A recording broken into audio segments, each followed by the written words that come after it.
Hi, I'm SJ, Hybrid Tech. So I'm going to talk about some of the work I've been doing over the last few years. And I've spoken at the iSchool before about the work on frameworks and adaptation of things like behavior frameworks, cognitive security. So I'm going to talk through what this thing is and what we're doing with it and where I think it needs to go. So this is basically my wish list plus almost a travel map. And first up, I'm going to say that I'm here to teach. And one of the classes I teach, just another one, is cognitive security. How do I get rid of this thing? Can you minimize? Okay. So I teach cognitive security.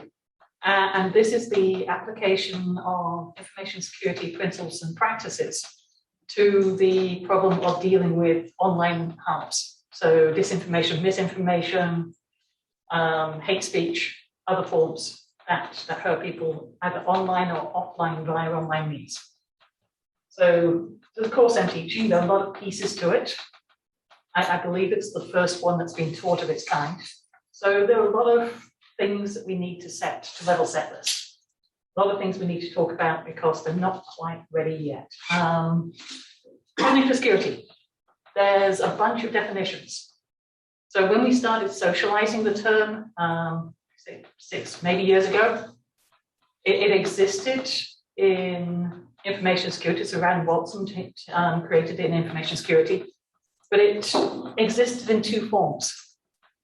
So it exists in the form of applying artificial intelligence, machine learning techniques to model humans, to model the way that humans detect and mitigate security threats. I'm sorry to interrupt. I don't know if you can hear me. Could you please share your slides? We can't see them remotely. Thank you. Sorry. So CogSecCollab and cognitive security definitions. I'm trying to get rid of these bars again. But it's this, there is dual meanings. One is what I know as MLSec, machine learning and information security. And it's another thing that I do because I thought it would be useful to CogSec. And it's the use of machine learning to attack information systems, to defend information systems. And it's also, if you're talking the very veiled definition, it's to attack the machine learning systems themselves.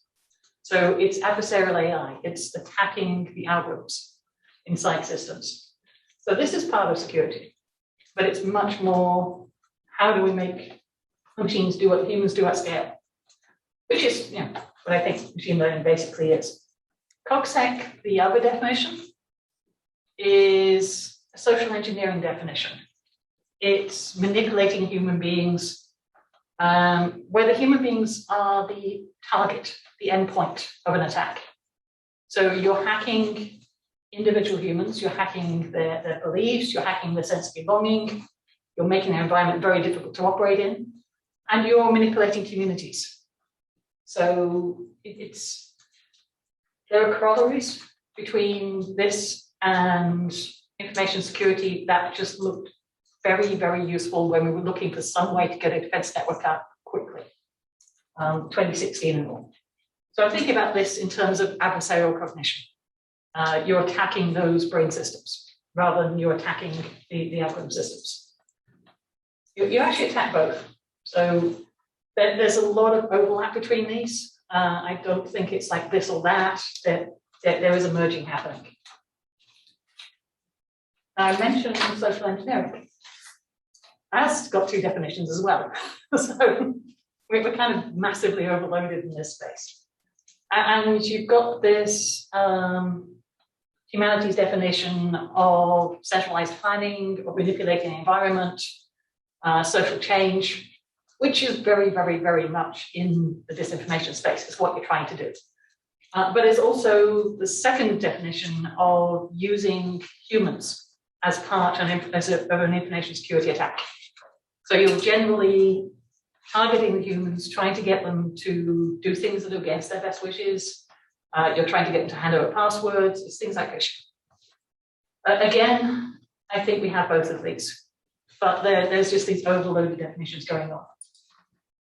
So what are we doing with this? Or what are we dealing in this? So misinformation, disinformation, hate speech, we have a whole pile of actors in there. So we have just ordinary people. Often if they're in stressful environments, or for example, disasters or things like COVID, rumors will just fly around. Something is wrong on the internet at scale, which is one way I think about this. You have misinformation, disinformation, so content that is false and shared, and context. So you have fake accounts, fake groups, groups that are managed by people who aren't who you think they are. There's been a lot of that recently. But that's everything from individuals looking for attention or money. Sometimes companies, not so often at the moment, and nation states. Nation states do this a lot because they get political and geopolitical advantage from it. So entities, parts of this, DAS, so disinformation as a service, there are a lot of service offerings now. You can buy a disinformation attack.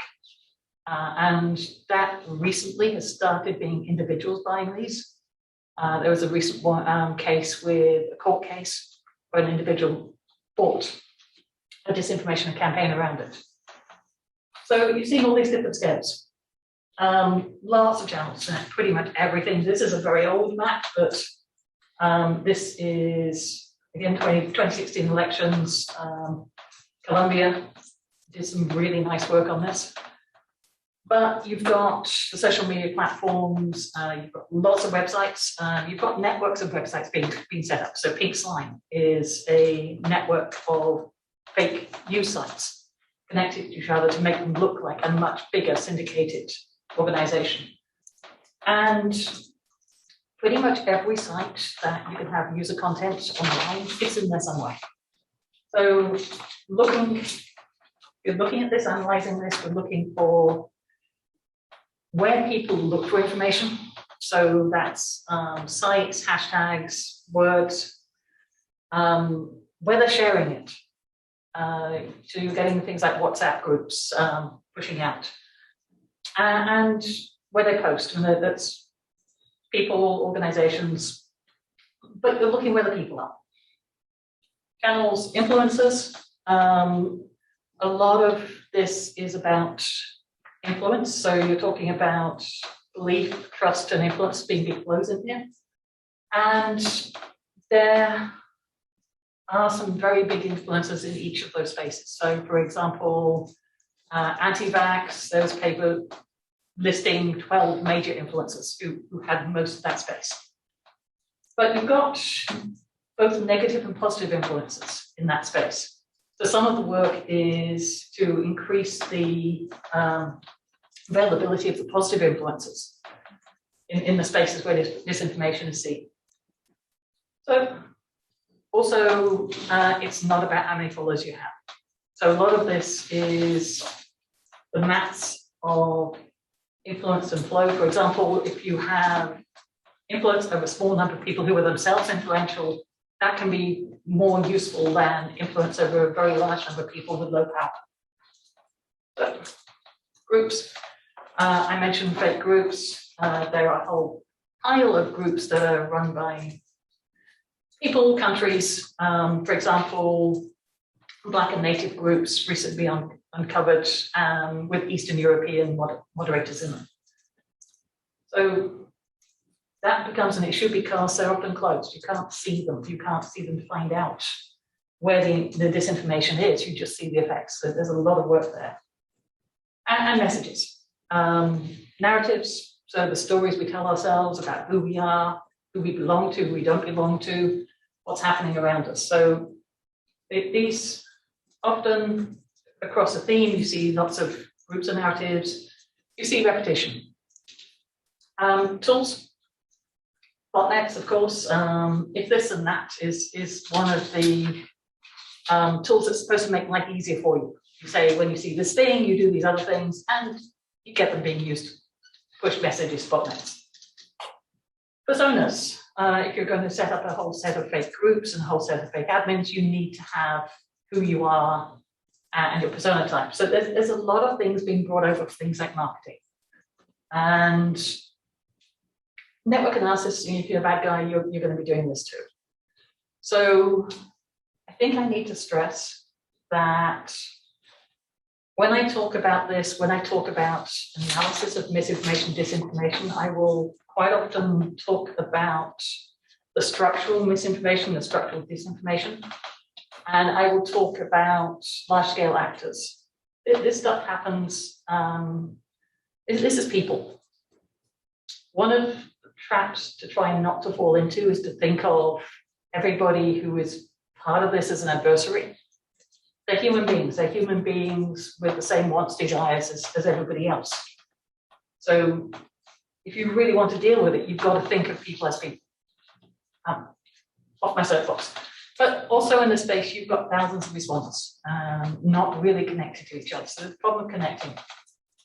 So that was background. And what are we dealing with? Other thing we're dealing with is there are so many different disciplines that feed into this that there isn't really a common language at the moment.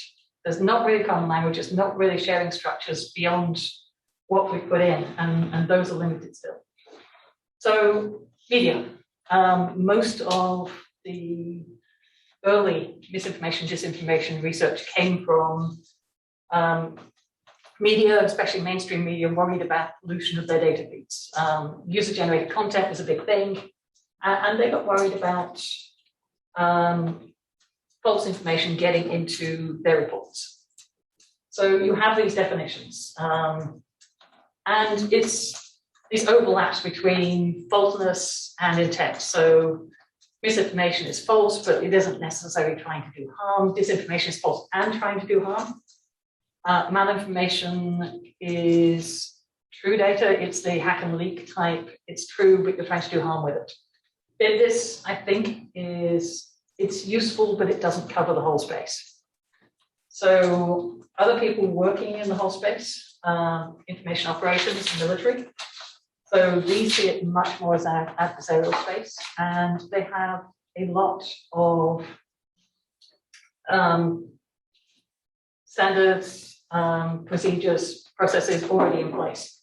So what used to be called PSYOPs is now MISO, so military information support operations, but it's part of this thing that includes things like deception, which aren't really covered by MISDIS. You've also got information security. So there've always been these layers in information security. Everyone focused on the bits and the whys of cybersecurity, Kubernetes and friends. And there've been a focus in the last few years on physical security as well. It's like, why break into a box when you can steal a box? But there's always been the sense of humans. Social engineering has always been in there. And this is looking at it as splitting this out into disciplines. So you have steal a box, break into the box and wires, break into the humans, use the humans instead, use the humans as endpoints.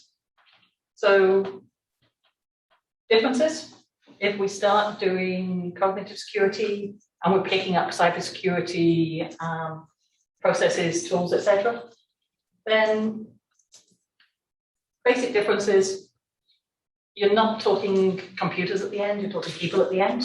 The networks, the internet and stuff, actually the internet's carried both, but the networks of computers mirrored by networks of people, so communities.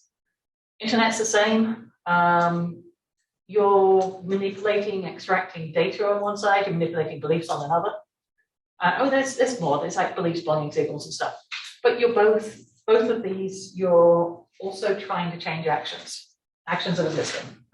So other pieces, we still have the idea of advanced threats, we still have the idea of incidents, tracking incidents. We still have the idea of we have a whole pile of artifacts that we're looking at. So instead of looking at Wireshark outputs, we're looking at message streams. But in the middle,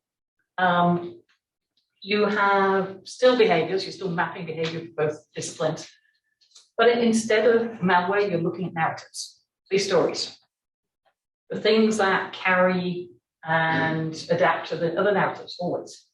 So issues, other issues. If you're working on cybersecurity, you have a system boundary. So you will have a set of systems you're protecting, you have control over those systems, and you can fix them pretty much yourself on the inside. For CogSec, it's different. You have a responsibility to your system, you have a responsibility to your communities. I mean, this is a business view, but if you want to fix the problem, it's happening on somebody else's networks. So it's on the social media platforms, it's on other internet domains. The activities are part of other parts of the organization. And you end up having to ask other people to work with you. It's rare to fix a large-scale incident on your own. Generally, you're asking the platforms to take stuff down or rate them. You're working with the communications unit. You may be working with law enforcement, almost definitely media, but the fix is outside your own band of control. So things we took, I think I've already given variants on this talk, so I'm going to go through it. So we took this idea, and this was Danny Rogers back in 2018, of disinformation is an integrity problem. So CIA, the CIA triad, talks about the things you're protecting. So you're protecting the confidentiality of your system. So you're only the people who are supposed to access things can access things. That's not such an issue here. Availability, the people who are supposed to be able to get at the system can use the system. That, you could argue that could be. We have equivalents of denial of service. So basically stopping people getting at hashtags or groups just by flooding them with information. But generally, this is about the integrity of belief sets. So it's tampering with belief sets. It's tampering with those beliefs, which is a corollary to tampering with that data. Models we stole, acquired, adapted. Sticks Taxi describes the objects and actors inside a incident, a cybersecurity incident. So you'll see here we've got that campaign level, that incident level, and you've got some others. You've got the actors, TTP's behaviors, calls of action are the good guy behaviors, and then some other pieces. So there's still work to do picking up the rest of those, but we adapted that. So it really only needed two things. Instead of malware, you have narratives, and instead of intrusion sets, you have incidents, but you can now start mapping misinformation, and especially disinformation campaigns. Map back to other disinformation models and behavior models. So this is the biggie, is you can't really deal with misinformation behaviors at scale without being able to name those behaviors, and it helps. Same with InfoSec, that if you understand the behaviors you're seeing, and quite often they're repeated, then you can understand ways to counter them. You can start looking for indicators they're happening. It's not just stamp collecting of, oh, wow, I found one, but now what do I do? What can you do? So these are two models, the cyber kill chain, which talks about the steps that someone takes to break into your system. So from reconnaissance onwards. And below that, you've got something called the attack model.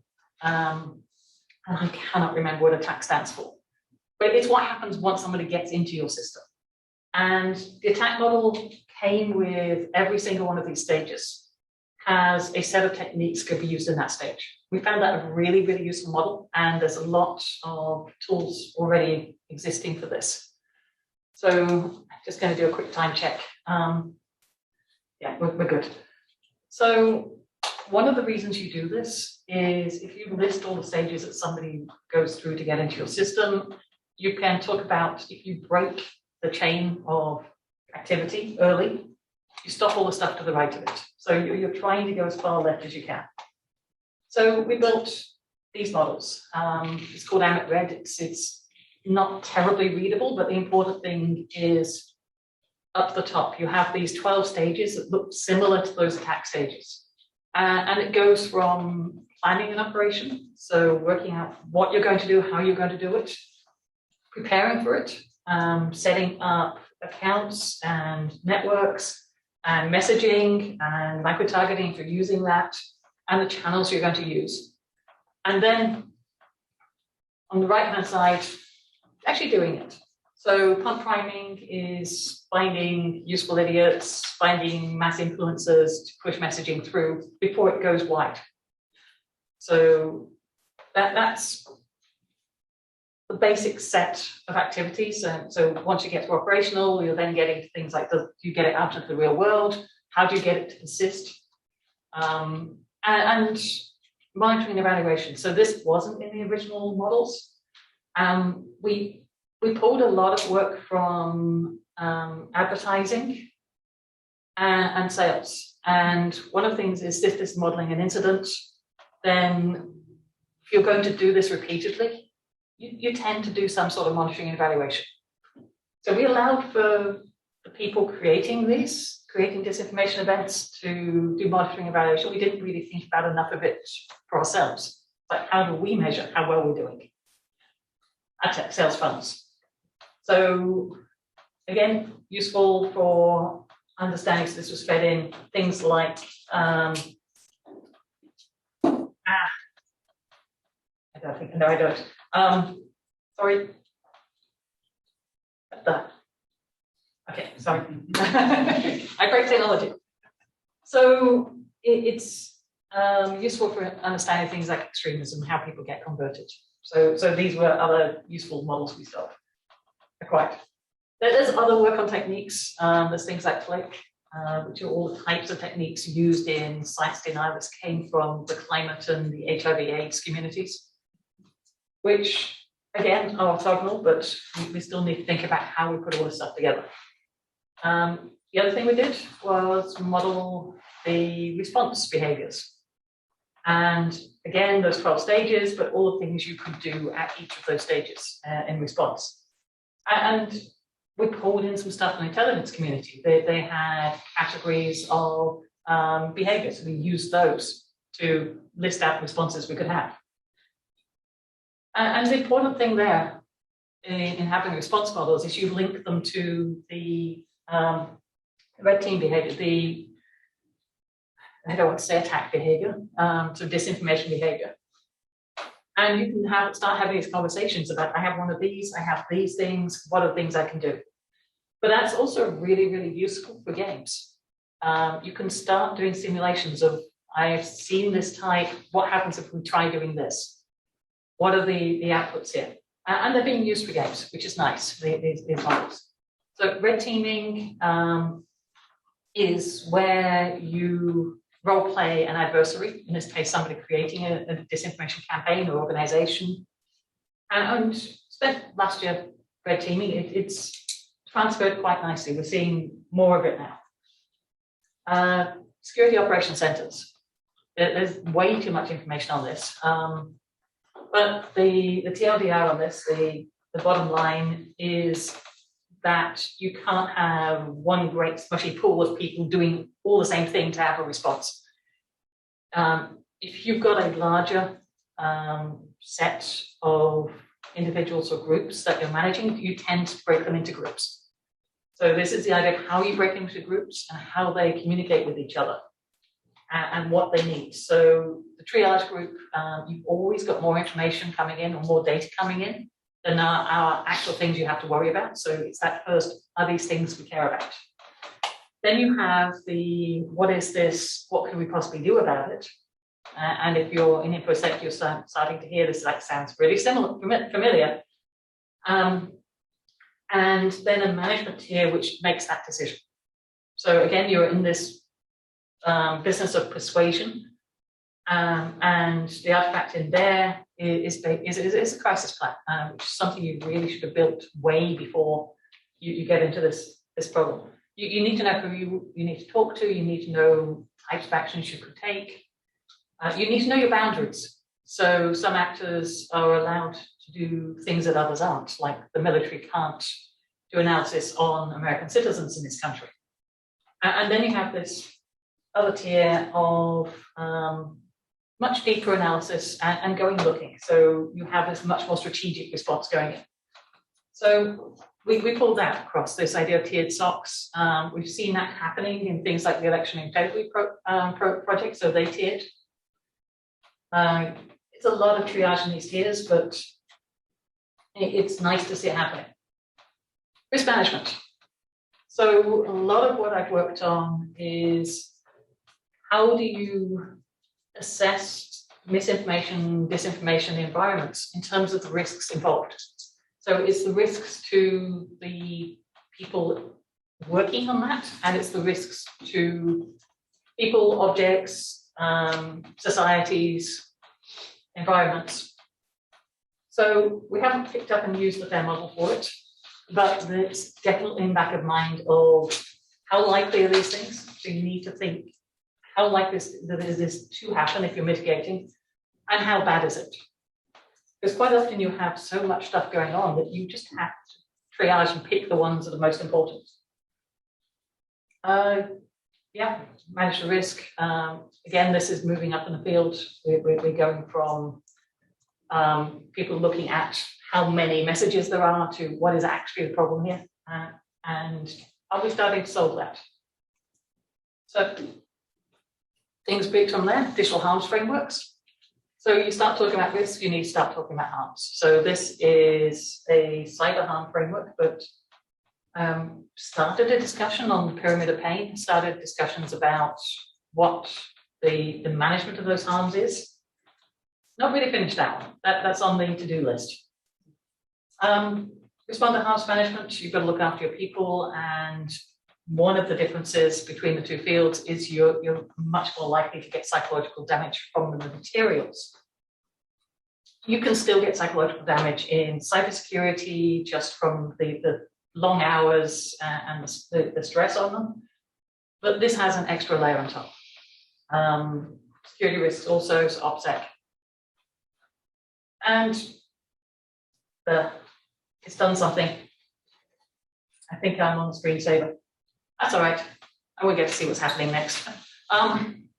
Risk assessments. So looking at what are the different landscapes we're managing. And this idea of you got, it says threat landscape because in CyberSec, can't think of a better word, unfortunately. So what are the bad things happening in the space? What's happening in the space? And what are the responses? Oh, I'm down. And what do you need to do to manage each of these?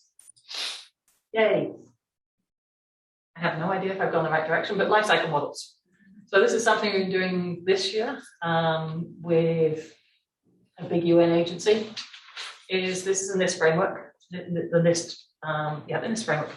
So it's talking about the stages you need to go through. You're not just responding. A lot of disinfo work focused for a long time on attribution on one end. So there's really beautiful, long pieces of work.